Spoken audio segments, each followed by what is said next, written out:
Orion's belt is a big waste of space. You know what's stupid? I kind of like this one. I kind of like this one because it's got a homonym in there. It's got a homonym in there, okay? And don't confuse homonyms, okay? You look at a guy like Brian Stelter, you're like, that guy's a homonym. No, that guy's a pedophile. It's different. Actually, I don't know, guys. I don't know if Brian Stelter's a pedo, but there was a recent study conducted which found that the way someone's face looks can indicate, in fact, their political ideology. The classical term for this from antiquity is physiognomy, Physiogonomy, I believe, physiognomy. AI can figure it out with 75% accuracy. Human beings only do 55% accuracy. Anyway, I'm doing a Klingon bird of prey. Got to get that up before the minute's over. But yeah, interesting, huh? So Brian Stelter, right? That guy's got a face that has a physiognomical component, which makes me think I don't want that kid near anybody under the age of 21. I'd say 18, but they've raised the driving age to 18 and they've raised the smoking age to 21, even though they want to knock back the voting age to 16. So that makes me think, 18-year-olds, call me old-fashioned, but they're probably not that bright.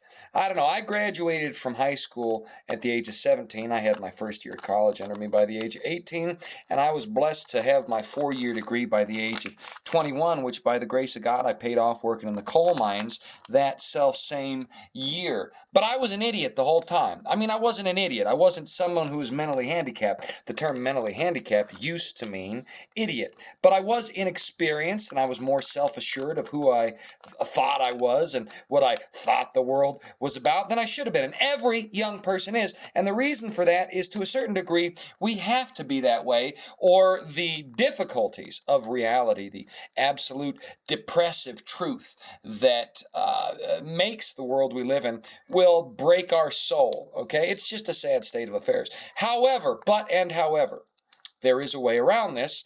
Number one, you got to know Jesus.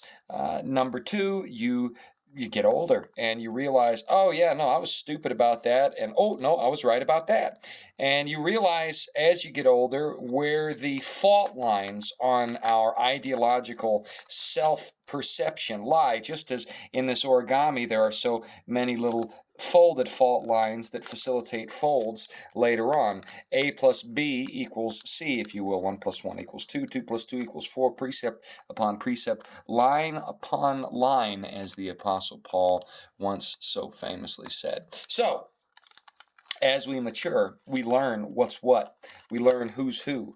We learn who's who in the zoo, and that the ideology of from goo to you by way of the zoo is one that's designed to hamper you and keep you from knowing the true hoopy-doopy-doo that all rhymed. Anyway, back to the bird of prey here. The bird of prey is what the Klingon Starship Enterprise was, and arguably it's a cooler spaceship, in my opinion anyway, because it has an aerodynamic quality and a mean look to it. Plus it's green, and I just really like the color green. But the thing about Star Trek is as much as I enjoy Star Trek, and yes, ladies and gentlemen, Star Trek's better than Star Wars. Listen, I'm bi sci-fi. I love Star Wars and Star Trek equally, except I don't love Star Wars anymore because this little rat named Mickey bent Star Wars over and violated Star Wars with every possible capability in his little rat arsenal. And now Star Wars is just an open propaganda factory. But it was always propaganda, and so is Star Trek. Star Trek is, in fact, socialist propaganda. And the main idea behind what am I looking for? Star Trekian social propaganda is to, it's to bring in, oh, what the devil is going on here? I think I need to, oh no, I can do that, can't I? Can I? I guess so. It's to bring in socialism. Star Trek propaganda was about socialism. Star Wars propaganda was about Eastern mysticism. So the one had more of, what's the word I'm looking for? More of a, an emotional design to it. And the other had more of a pragmatic design to it. But at the end of the day, they're both propaganda designed to unseat the wisdom of our ancestors, of our upbringing, of those who've gone before us. A pure democracy will never be superior to monarchy. Pure monarchy will never be superior to democracy. Socialism, it's not going to work like people want it to. People think, oh, great, socialism's the be-all and end-all. But ladies and gentlemen, it is not. It just isn't. I mean, a lot of us would like that to be the case, but it's not. The truth is, neither human governing system works. Here's what the truth is. The truth is, no human government will ever be ideal. Ever. Ever. There will never be ideal human governance. Ever. In no way will human governance ever be how we want it to be. Ever. It's never going to happen. However, we can get closer or farther away. And here's the real crux of it.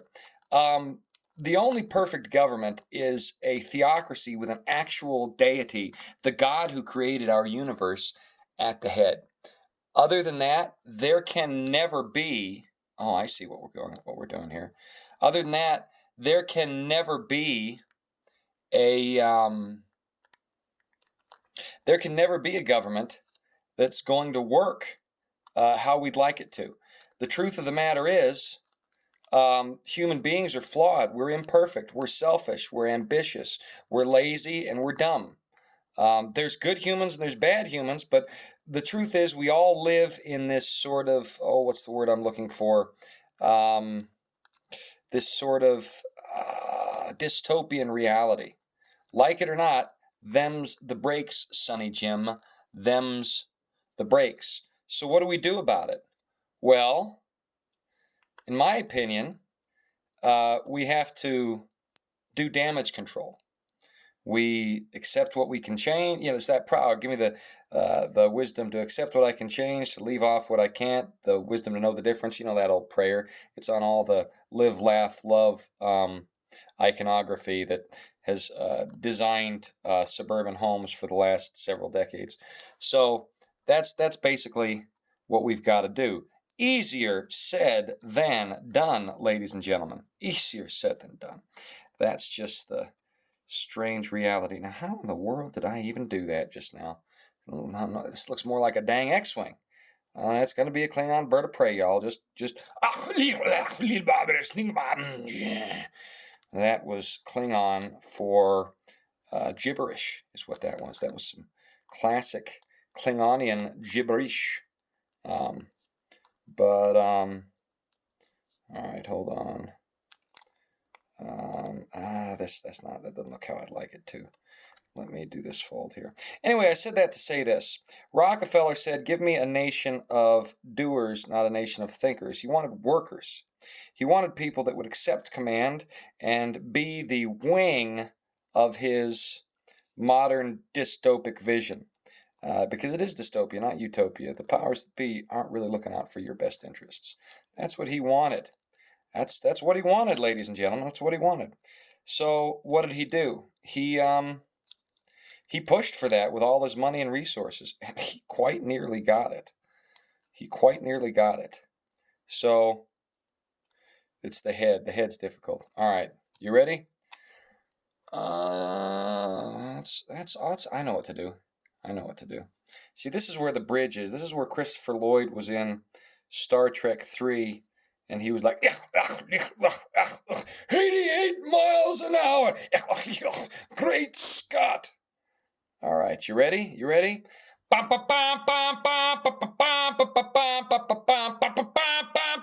Ladies, I'm single.